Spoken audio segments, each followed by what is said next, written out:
स्वागत है आपका दिव्य हिमाचल टीवी में। मैं हूं दीक्षा शर्मा। शाम के 6 बज चुके हैं और प्रदेश की तमाम खबरों के साथ हम आपके समक्ष आ चुके हैं। कई लेटेस्ट अपडेट्स आज इस बुलेटिन में हम आपके साथ साझा करने वाले हैं। देखिए, खास तौर पर बड़ी बात करेंगे शीतकालीन सत्र को लेकर। पहला दिन था लेकिन काफी ज्यादा इंटरेस्टिंग रहा है क्योंकि 4 नए बिल यहां सरकार की ओर से लाए गए हैं। हालांकि इसमें एक नया बिल है और बाकी के 3 बिल्स में अमेंडमेंट की जाएगी। कुछ इसी तरह से बिल आज पेश किए गए हैं, लेकिन किस तरह का प्रावधान इन बिलों में रहने वाला है ये जानकारी हम आप तक पहुंचाने वाले हैं क्योंकि सरकारी कर्मचारियों के लिए इसमें सबसे बड़ा झटका है।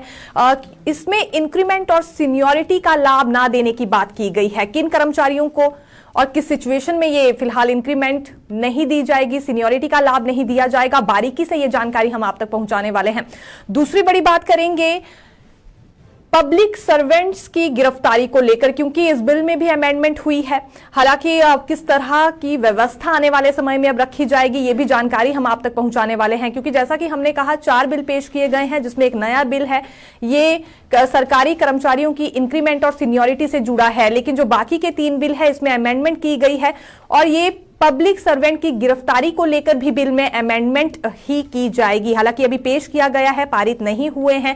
इससे पहले बड़ी नोकझोंक भी दोनों पक्षों के बीच इन बिल्स को लेकर देखने में आ सकती है।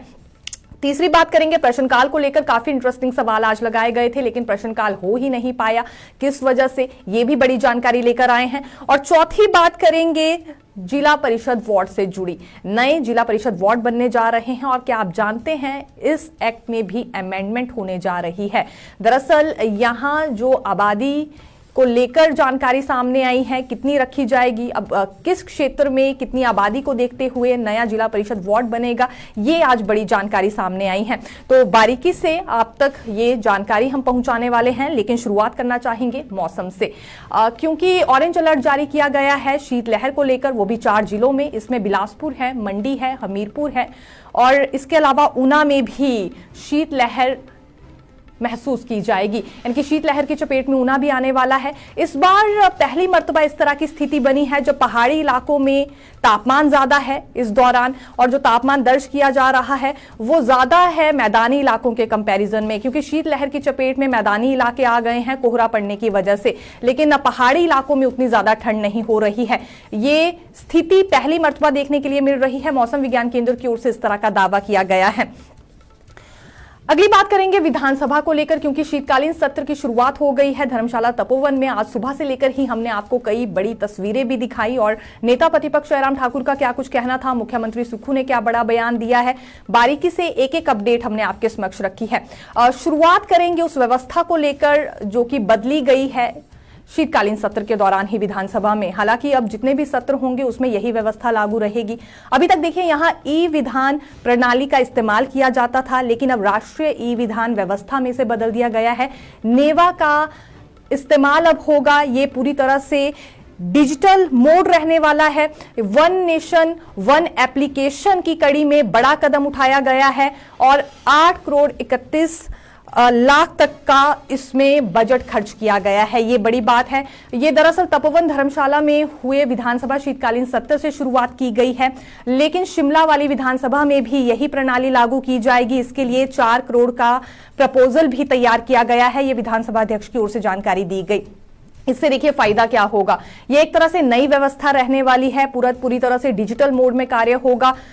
उत्तर के लिए कई कागज टटोलने नहीं पड़ेंगे। तकरीबन यहां 10 से 15 टन कागजों की बचत होने वाली है क्योंकि डिजिटल मोड पर ही पूरा कार्य हो सकेगा। और सबसे बड़ी बात यह है कि विधानसभा का पूरा लाइव प्रसारण लोग घर बैठे देख सकते हैं। हालांकि इस बार शीतकालीन सत्र के दौरान लाइव प्रसारण नहीं हुआ क्योंकि इसके लिए और ज्यादा बजट की आवश्यकता है, लेकिन आने वाले दिनों में इनके आने वाले सत्रों में ये भी प्रयास किया जाएगा।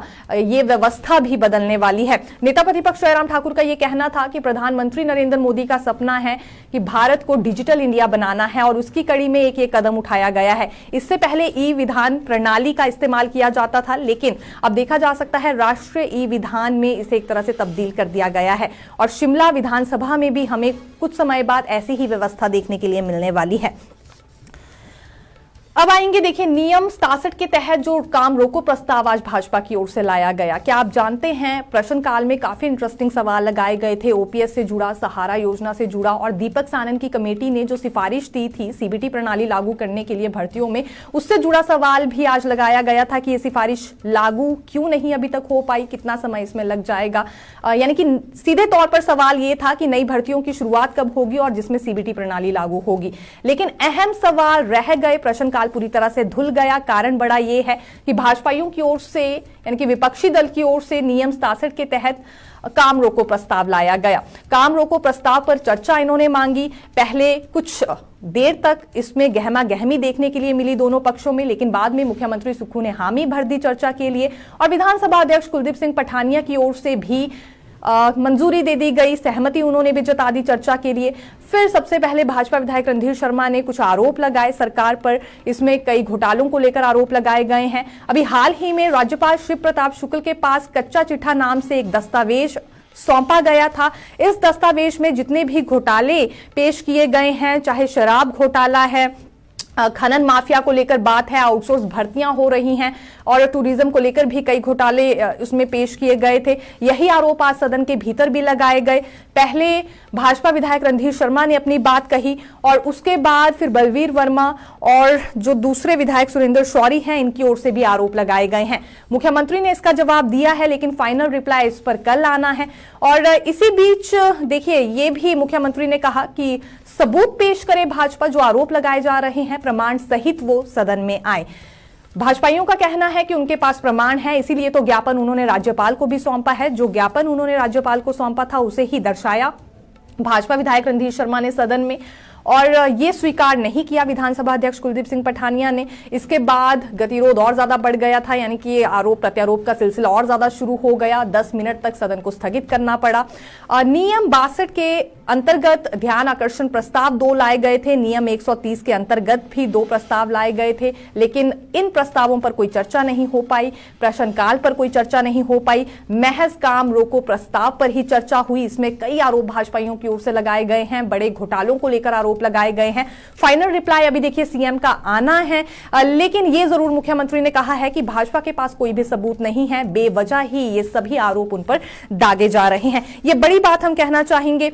लेकिन क्या आप जानते हैं आज के दिन सबसे ज्यादा इंटरेस्टिंग बात क्या रही? क्योंकि भले ही प्रश्नकाल नहीं हो पाया, लेकिन 4 बिल पेश किए गए हैं कांग्रेस की ओर से, और 4 बिलों में एक नया बिल है सरकारी कर्मचारियों को लेकर। ना तो इंक्रीमेंट का लाभ मिलेगा, ना सीनियरिटी का लाभ मिलेगा उन कर्मचारियों को 2003 के बाद जो अपॉइंट हुए थे। ये दरअसल कॉन्ट्रैक्ट पीरियड का लाभ ना देने की बात हुई है। ध्यान से हमारी बात सुनिएगा, सिर्फ कॉन्ट्रैक्ट पीरियड में इंक्रीमेंट और सीनियरिटी का लाभ ना देने की यहां पर बात हुई है इस बिल में। हालांकि बिल अभी पेश हुआ है, पारित नहीं किया गया है। विपक्षी दल इसके इस पूरे मैटर पर क्या कुछ कहता है, ये देखना रोचक रहने वाला है। लाजमी सी बात है कि विपक्ष इतनी जल्दी इसके लिए नहीं भी मानेगा, कर्मचारियों से जुड़ा क्योंकि बड़ा मुद्दा है। लेकिन 2003 में क्योंकि ये कॉन्ट्रैक्ट पॉलिसी लाई गई थी और 2003 के बाद जो भी कर्मचारी अपॉइंट हुए हैं उन्हें उनके कॉन्ट्रैक्ट पीरियड का कोई भी लाभ नहीं दिया जाएगा, ना सीनियरिटी और ना ही वित्तीय लाभ। ये कर्मचारी लंबे समय से मांग उठा रहे थे और इसी के पूरे संदर्भ में यहां आज बिल पेश किया गया है। ये नया बिल लाया गया है। रेगुलर होने तक कोई भी सीनियरिटी और वित्तीय लाभ काउंट नहीं किए जाएंगे और ना ही कर्मचारियों को दिए जाएंगे। अभी बिल पेश हुआ है, पारित होता है तो लाजमी सी बात है उन कर्मचारियों के लिए एक बहुत बड़ा झटका होगा 2003 के बाद जो अपॉइंट हुए हैं। लेकिन अभी बिल पारित हुआ नहीं है और इस बीच विपक्ष की क्या प्रतिक्रिया रहती है ये देखना, जैसा कि हमने कहा, काफी रोचक रहने वाला है। अगली बात करेंगे पुलिस एक्ट में जो 3 संशोधन हुए हैं। देखिए इसमें भी सबसे बड़ा संशोधन सरकारी कर्मचारियों को लेकर ही है।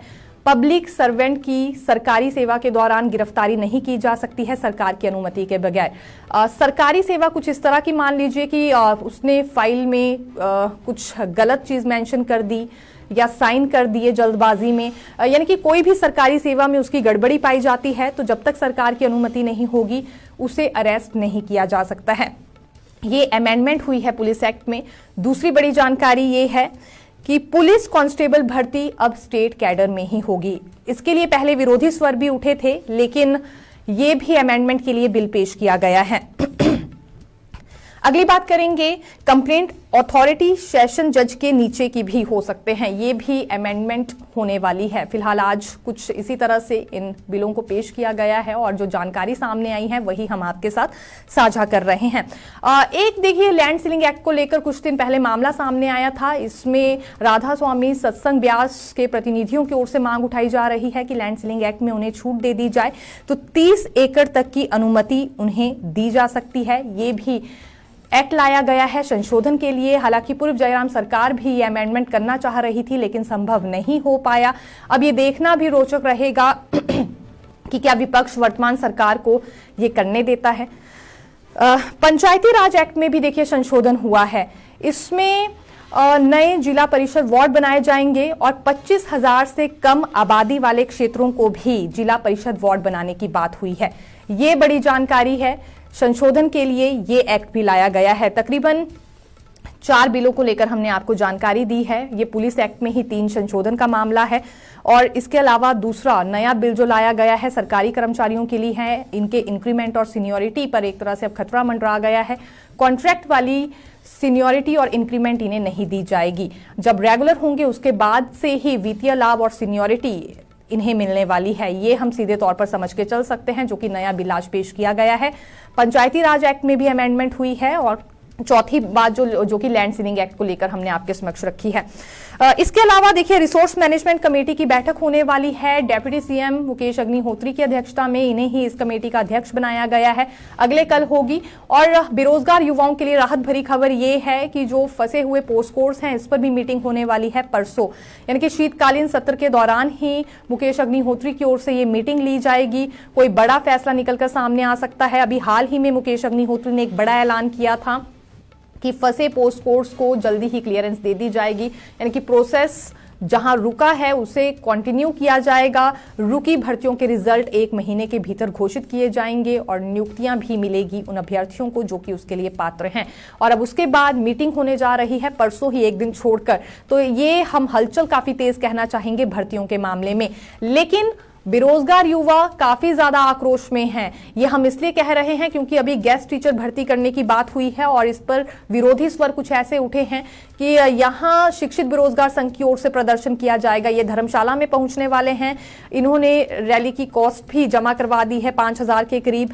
काफी संख्या में आएंगे, ये दावा इनकी ओर से किया जा रहा है। गेस्ट टीचर भर्ती नहीं होनी चाहिए क्योंकि आउटसोर्स आधार पर यह भर्ती हो रही है। अगर आउटसोर्स पर ही अब शिक्षक रखने हैं तो उन बच्चों का क्या होगा, उन अभ्यर्थियों का क्या होगा जो दिन रात मेहनत करके कमीशन क्वालिफाई करने की तैयारी कर रहे हैं। या बैच वाइज भर्तियों का भी इंतजार हो रहा है। लेकिन यहां तो दूसरा ही रास्ता सरकार ने निकाल लिया है कि आउटसोर्स आधार पर भर्तियां की जा रही है। ये उचित रास्ता नहीं है। ये पहले भी विरोध प्रदर्शन राजधानी शिमला में कर चुके हैं, अब धर्मशाला में एकत्रित होने वाले हैं। एक तरह से विधानसभा का घेराव करने के लिए पहुंच रहे हैं। लेकिन सरकार ने खुद को डिफेंड करते हुए इस मामले में पहले ही ये तर्क दे दिया है कि ये अस्थायी भर्ती है, ये सिर्फ और सिर्फ छात्रों की सहूलियत के लिए की जा रही है। ट्राइबल एरियाज में जब शिक्षक छुट्टी पर जाते हैं तो बच्चों की पढ़ाई प्रभावित होती है क्योंकि काफी कम संख्या में वहां शिक्षक तैनात हैं। एक भी शिक्षक छुट्टी जाता है तो बच्चों की पढ़ाई बहुत बुरी तरह से सफर होती है। किसी दूसरे शिक्षक को जिम्मा नहीं दिया जा सकता, पहले से तादाद वहां शिक्षकों की कम है। इसीलिए इन शिक्षकों को दायित्व दिया जाएगा उस वक्त बच्चों को पढ़ाने का जब नियमित शिक्षक गए होंगे छुट्टी पर। यह तर्क जरूर दे दिया है, लेकिन यह तर्क भी अभ्यर्थियों को रास नहीं आ रहा है, अन्य बेरोजगार युवाओं को रास नहीं आ रहा है और वो अब धर्मशाला पहुंच रहे हैं विधानसभा का घेराव करने के लिए। 2 बड़े प्रदर्शन भी आज हुए हैं, एक तो भाजपा का और दूसरा कांग्रेस का। ये राजधानी शिमला में राजभवन के बाहर कांग्रेस गरजी है। पूर्व सांसद और कांग्रेस प्रदेश अध्यक्ष प्रतिभा सिंह के नेतृत्व में कांग्रेस ने धरना प्रदर्शन किया। हालांकि ये अखिल भारतीय कांग्रेस कमेटी के आह्वान पर प्रदर्शन किया गया है। दरअसल यहां प्रतिभा सिंह ने दावा यह किया है कि केंद्र सरकार की जन विरोधी नीतियां हैं, बहुत से वर्ग परेशान हो गए हैं, पूंजीपतियों को संरक्षण दिया जा रहा है। अमेरिका की अदालत में भ्रष्टाचार के आरोप लगे हैं अडानी पर, लेकिन उसे भी भारत में संरक्षण दिया जा रहा है केंद्र सरकार की ओर से। और मणिपुर में हिंसक घटनाएं बढ़ती जा रही हैं, महिलाएं परेशान हैं। 1.5 साल से वहां पर महिलाओं का जीना हराम किया गया है, लेकिन उसके बावजूद भी प्रधानमंत्री नरेंद्र मोदी 1.5 साल में एक बार वहां नहीं गए। क्या महिलाओं के प्रति इतना ही सम्मान वो करते हैं? सवाल उन्होंने उठाए हैं। और आज हर राज्य में ही कांग्रेस की ओर से यह प्रदर्शन किया गया है। दूसरा प्रदर्शन भाजपा ने किया धर्मशाला में जोरावर स्टेडियम में। भाजपाई काफी संख्या में एकत्रित हुए थे। दरअसल जिला कांगड़ा के जितने भी बड़े चेहरे हैं, कार्यकर्ता हैं, सभी वहां पहुंचे थे और कांग्रेस सरकार के खिलाफ ये प्रदर्शन किया गया। इसमें नेता प्रतिपक्ष जयराम ठाकुर भी शामिल हुए और उनका कहना था कि 2 साल का कार्यक्रम आयोजित किया गया, ये उचित नहीं है क्योंकि एक भी उपलब्धि कांग्रेस सरकार ने हासिल नहीं की है, तो आखिरकार किस बात का कार्यक्रम आयोजित किया गया। 10 गारंटियां दी गई थी, 10 गारंटियों को देकर ही सत्ता में काबिज हुई थी कांग्रेस, लेकिन जनता के हाथ कुछ नहीं लग पाया है। इससे ज्यादा चिंताजनक और दुर्भाग्यपूर्ण कुछ नहीं हो सकता है। एक बड़ा आरोप और लगाया गया है भाजपाइयों की ओर से कि 27,465 करोड़ तक का कर्ज ले लिया गया है। इस कर्ज का आरोप लगाया गया है, लेकिन विकास के नाम पर फिर भी कुछ नहीं हो पाया है। संख्या काफी ज्यादा थी भाजपा के साथ। जैसे ही इन्होंने जोरावर स्टेडियम से आगे बढ़ने की कोशिश की विधानसभा की ओर, तो पुलिस ने बैरिकेड्स लगाए थे, इन्हें रोकने की कोशिश की गई। भाजपा ने बैरिकेड्स को तोड़ने का प्रयास किया। इसी बीच पुलिस और भाजपाइयों के बीच धक्का मुक्की भी हुई। नेता प्रतिपक्ष का कहना था कि संख्या बहुत ज्यादा थी, सभी विधानसभा तक भी पहुंचने वाले थे, लेकिन सरकार ने पहले ही उन्हें आने से रोक दिया। प्रदर्शन करने के लिए या विरोध करने के लिए कोई किसी की आवाज को नहीं दबा सकता है।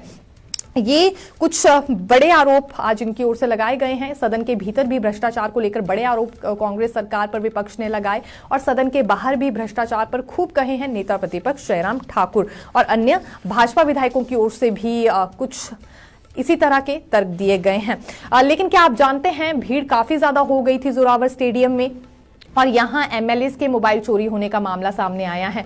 भाजपा विधायक जनक राज के मोबाइल फोन को चोरी किया गया। काफी जेब कतरे वहां पर घूम रहे थे, इस तरह की जानकारी सामने आई है। और भी कई एमएलए और कार्यकर्ताओं के फोन चोरी किए गए हैं। हालांकि इस पूरे मामले में पुलिस को रिपोर्ट दी गई है भाजपा की ओर से। अब देखिए, स्कूली छात्रों से जुड़ी बड़ी जानकारी हम लेकर आए हैं। अभी एग्जाम्स का भी दौर चल रहा है, एग्जाम्स के बीच छुट्टियां रहती हैं, लेकिन छुट्टियों के दौरान भी छात्रों को और स्टाफ को स्कूल पहुंचना होगा। ये प्रारंभिक शिक्षा विभाग की ओर से निर्देश जारी कर दिए गए हैं शिक्षकों को कि उन्हें अगले पेपर की तैयारी बच्चों को करवानी है। अभी बीच में देखिए क्या होता था, 2 से 3 दिन या 6 से 7 दिन की छुट्टी भी रहती थी, लेकिन पेपर के दौरान अब छुट्टी नहीं रहने वाली है, बल्कि अगले एग्जाम की तैयारी करवाई जाएगी शिक्षकों की ओर से। ये प्रारंभिक शिक्षा विभाग की ओर से निर्देश जारी हो चुके हैं और 31 दिसंबर तक स्टाफ सहित बच्चों को स्कूल में आना होगा। ये बात क्लियर हो गई है। ये कुछ अभिभावकों की ओर से भी डिमांड उठाई जा रही थी कि जब ज्यादा दिन की छुट्टी होती है तो घर में भी बच्चे पढ़ते नहीं हैं और इसके अलावा शिक्षकों को भी मौका मिल जाता था छुट्टी करने का, लेकिन अब यहाँ टाइम यूटिलाइज करने के लिए और बच्चों की पढ़ाई और ज्यादा गुणवत्तापूर्वक करने के लिए ये बड़ा फैसला लिया गया है। करुणा मुल्कों पर फैसला कब आएगा ये कहना काफी ज्यादा मुश्किल है, लेकिन एक उम्मीद जरूर जगी है इनके दिलों में। वो इसलिए क्योंकि 24 दिसंबर को उस कमेटी की बैठक होने वाली है जो कि करुणा मुल्कों के लिए बनाई गई है। हालांकि करुणा मुल्क आश्रित धर्मशाला में भी पहुंचने वाले हैं मुख्यमंत्री से मिलने के लिए। एक मांग जो कि प्रमुखता के तौर पर ये उठा रहे हैं वो यही है कि सालाना आय को हटा दिया जाए। जो सालाना आय की शर्त है उसे पूरी तरह से खत्म किया जाए, उसके बाद ही इन्हें नौकरियां मिल पाएंगी। बहुत सारे करुणा मुल्क आश्रित सालाना आय वाली शर्त की वजह से पात्र नहीं बन पा रहे हैं। ये सीधे तौर पर इन्होंने मांग उठाई है, पहले भी कई दफा उठाते आए हैं, अभी तक तो कोई हलचल इस पर नजर आई नहीं। और मुख्यमंत्री सुक्खू ने यह भी स्पष्ट कर दिया है कि पहले पॉलिसी बनाई जाएगी, उसके बाद तय होगा कि क्या रिलैक्सेशन इन्हें यहां पर दी जा सकती है। सभी आवेदन मांग लिए गए हैं सरकार की ओर से, सभी डिपार्टमेंट से आवेदन पहुंच गए हैं सरकार के पास। एक एक आवेदन को स्टडी किया जा रहा है कि क्या केस है और किस तरह की रिक्वेस्ट उसमें की गई है, ताकि उसी अनुसार यानी कि हर पहलू को देखते हुए यहां पर पॉलिसी तैयार की जा सके। लेकिन अभी जो 24 दिसंबर को शीतकालीन सत्र के बाद बैठक होने जा रही है कमेटी की, इससे काफी ज्यादा उम्मीद है करुणा मुल्क आश्रितों को कि हो ना हो कोई बड़ा फैसला इनके लिए लिया जाएगा। अब आना चाहेंगे उस घटना पर जो कि कुछ रोज पहले पेश आई थी। हालांकि इसे घटना नहीं कह सकते हैं क्योंकि ये मुख्यमंत्री सुखविंदर सिंह सुक्खू कुफ्री में गए थे एक कार्यक्रम के लिए। जनता के द्वार कार्यक्रम इनकी ओर से शुरू किया गया है और प्रवास पर कुफ्री में गए थे। वहां रात्रि भोजन में इन्हें मुर्गा परोसा गया। कुछ सोशल मीडिया प्लेटफॉर्म्स पर फिर ये खबर चल पड़ी कि जो मुर्गा है ये जंगली मुर्गा है और जंगली जानवरों को नहीं मारा जा सकता है, इन्हें मारना वर्जित है। इसके बाद कुफ्वी के लोग काफी निराश हुए हैं। उनका कहना है उनकी भावनाओं को ठेस पहुंची है, उनके पारंपरिक व्यंजनों का मजाक बनाया गया है, उनकी संस्कृति को भी ठेस पहुंची है। इसी बीच कुलक पंचायत की प्रधान सुमन चौहान की ओर से एफआईआर दर्ज कर दी गई है कुछ एक सोशल मीडिया प्लेटफॉर्म्स पर और कुछ बड़े मीडिया प्लेटफॉर्म्स पर भी कि ये गलत जानकारी दर्शा रहे हैं। वो जंगली मुर्गा नहीं था बल्कि देसी मुर्गा ही उसे बताया जा रहा है, घर में पाला हुआ था और ये आरोप सही नहीं है। फर्जी मेन्यू प्रसारित किया जा रहा है सोशल मीडिया पर, इस बात का उन्हें खेद है। इसीलिए 6 से ज्यादा प्लेटफॉर्म्स पर यहां अभी एफआईआर दर्ज हो चुकी है। और मुख्यमंत्री सुक्खू ने भी इस बारे में पहले तर्क जरूर दिया था। हालांकि उनका यह भी कहना था कि वो नॉनवेज खाते ही नहीं हैं, लेकिन जो लाइव दिखाया गया है उनकी प्लेट में परोसा गया है। कुव्वी के लोगों का कहना है कि गलत मेन्यू को प्रसारित किया जा रहा है, इसमें एडिटिंग का भी इस्तेमाल हुआ है और ये जानकारी भी बहुत गलत है कि जंगली मुर्गा मार के वो खाना उन्हें परोसा गया था।